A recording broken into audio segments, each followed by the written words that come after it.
కుకట్పల్లి బాలిక హత్య కేసులో విస్తుపోయే విషయాలు వెలుగులోకి వస్తున్నాయి. క్రైమ్ సిరీస్ చూసి క్రిమినల్ అవ్వాలని బాలుడు అనుకున్నాడు. బాలుడు ఫోన్ చెక్ చేయగా అందులో మొత్తం క్రైమ్ సిరీస్ ఎపిసోడ్లు ఉన్నట్లు పోలీసులు గుర్తించారు. 2 నెలల క్రితమే ఏదో ఒక ఇంట్లో చోరీ చేయాలని బాలుడు ఓ లెటర్లో రాసుకున్నాడు. అయితే అతను రాసుకున్న లెటర్కు సహస్ర హత్యకు సంబంధం లేదని పోలీసులు విచారణలో గుర్తించారు. ఈ కేసుకు సంబంధించి పోలీసులు కీలక నిర్ణయం తీసుకున్నారు. ఈ కేసులోని నిందితుడిపై ఎస్సీ ఎస్టీ అట్రాసిటీ సెక్షన్లను పోలీసులు జోడించనున్నారు. క్రిమినల్ అవ్వాలనే మైనర్ బాలుడు గోల్గా పెట్టుకున్నాడని పోలీసులు తెలిపారు. యూట్యూబ్లో క్రైమ్ సిరీస్ చూసి క్రిమినల్ అవ్వాలని బాలుడు అనుకున్నాడని, అతని ఫోన్ మొత్తం యూట్యూబ్లో సిఐడి సిరీస్ ఎపిసోడ్లే ఉన్నాయని పోలీసులు చెప్పారు. బాలుడు చోరీ చేయడానికి ముందే ప్లాన్ స్లిప్లో రాసుకున్నాడు. యూట్యూబ్లో క్రైమ్ వెబ్ సిరీస్లు ఎక్కువగా చూసే అలవాటున్న ఆ బాలుడు రాసుకున్న స్లిప్లో చివరికి మిషన్ డన్ అని కూడా ఉంది. సహస్ర తమ్ముడు వద్ద మంచి క్రికెట్ బ్యాట్ ఉందని, దాన్ని చోరీ చేయాలని నిందితుడు అనుకున్నాడని సిసి మహంతి తెలిపారు. అందుకోసమే దాన్ని చోరీ చేసేందుకు సహస్ర ఇంట్లోకి వెళ్లాడన్నారు. ఇంట్లో ఉన్న బాలిక అతన్ని అడ్డుకోవడంతో ఆమెను కత్తితో దాడి చేసి చంపేశాడని చెప్పారు. ఆ కత్తిని స్వాధీనం చేసుకున్నామని అన్నారు. ఆ బాలుడు 2 నెలల క్రితం ఓ స్మార్ట్ ఫోన్ కొన్నాడని కూడా పోలీసులు తెలిపారు. ఆ స్మార్ట్ ఫోన్ అతని వద్దకు ఎలా వచ్చింది అనే విషయంపై కూడా ఆరా తీస్తున్నారు. ఆ బాలుడు స్మార్ట్ ఫోన్ కొనుక్కునేందుకు అతని ఇంట్లో కూడా డబ్బులు ఇవ్వలేదని పోలీసులు చెప్పారు. స్మార్ట్ ఫోన్ను కొనుక్కోవడానికి ఇతర నేరాలకు పాల్పడ్డా అన్న దానిపై కూడా ఇప్పుడు విచారణ చేస్తున్నామని సిసి మహంతి తెలిపారు.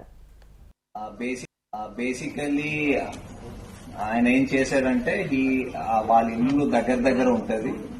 సో వీళ్ళ టెర్రస్ నుంచి వాళ్ళ టెర్రస్ వరకు వితౌట్ ఎనీ ప్రాబ్లం దూకి వెళ్ళిపోవచ్చు.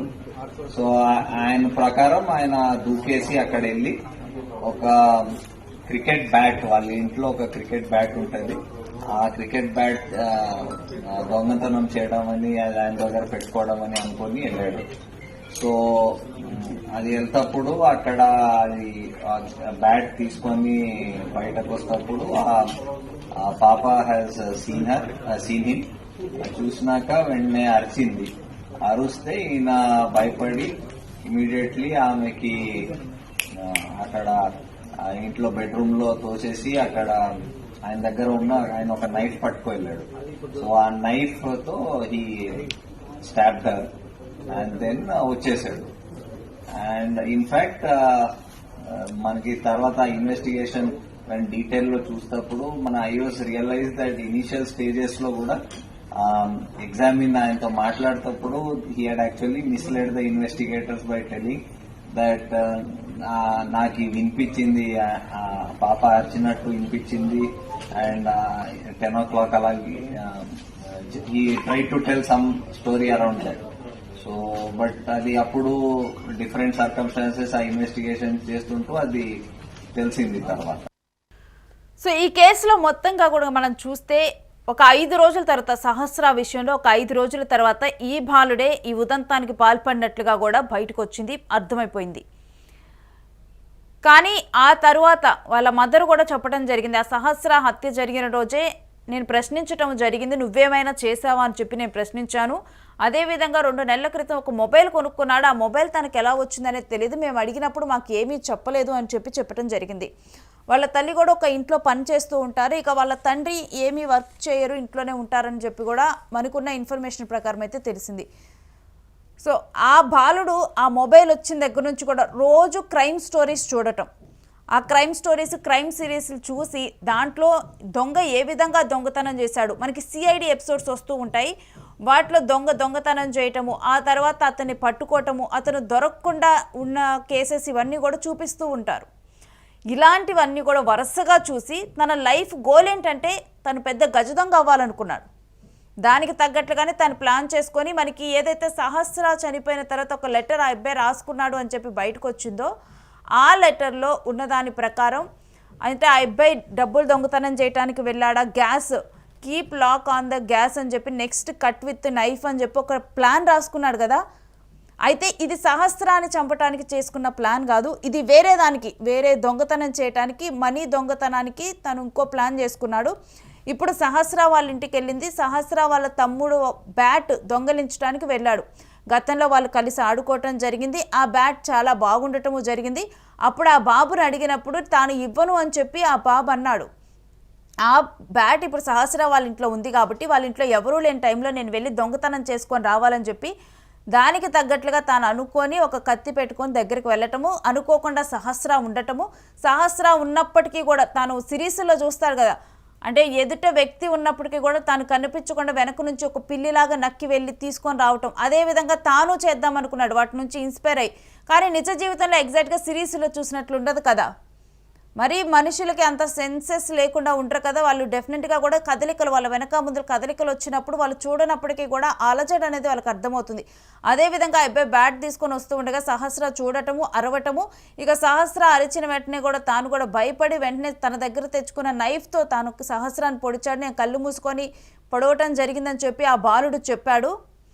ఇక ఈ విధంగా ఈ ఘటన జరిగింది. అయితే ఇప్పుడు మనం ఇంకో లెటర్ దొరికింది కదా, ఒకవేళ మరి అది ఎక్కడ, first go home and take gas and the table and a table and next keep at the door and fire the gas and keep lock on the gas, next cut with knife after cutting the lock take money and pick for home and lock home, next keep gas on it stage and leak the gas and come out, lock it, mission done. So ఈ విధంగా machine done అంటే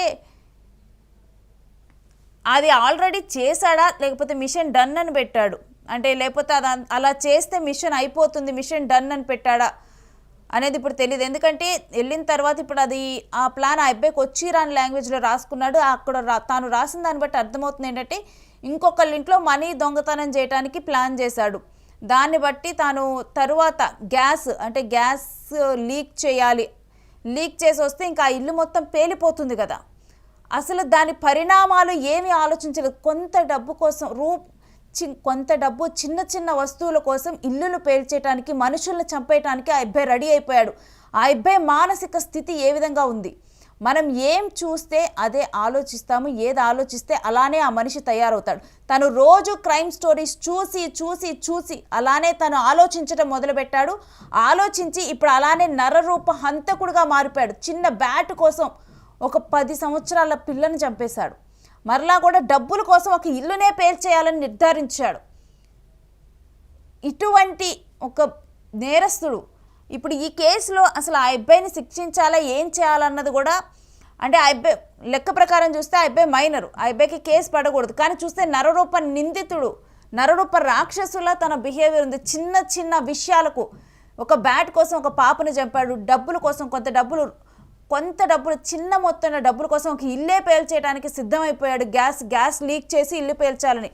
ఇలాంటి వాళ్ళు సమాజంలో ఉంటే అసలు చిన్నప్పుడే ఇంత నేర ప్రవృత్తి తనలో ఉంది. ఇలాంటి వాళ్ళు సమాజంలో కనుక ఉంటే నెక్స్ట్ ఎంత చేసేవాడు ఆ అబ్బాయి. అసలు ఇప్పటికీ ఆ అబ్బాయి ఫోన్ ఎక్కడి నుంచి కొన్నాడన్నది ఇంకా తెలియదు.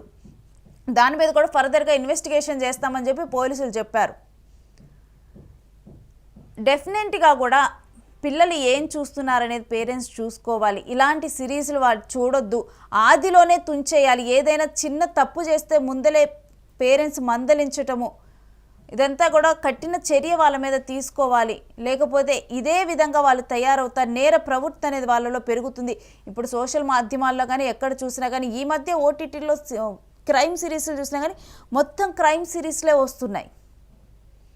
ఇలాంటివి చూసి మంచి చెడు తెలియక వాళ్ళు ఇన్స్పైర్ అయిపోయి, లేకపోతే వాళ్ళ చుట్టూ ఉన్న పరిస్థితుల నేపథ్యంలో, అందరి ఇళ్లలో పరిస్థితులు ఒకేలా ఉండవు, వాళ్ళ చుట్టూ ఉన్న పరిస్థితుల నేపథ్యం కూడా ఉంటుంది, వాళ్ళ మీద ప్రభావం అనేది ఉంటుంది, వాళ్ళు అనుభవిస్తున్న జీవిత ప్రభావం కూడా ఉంటుంది.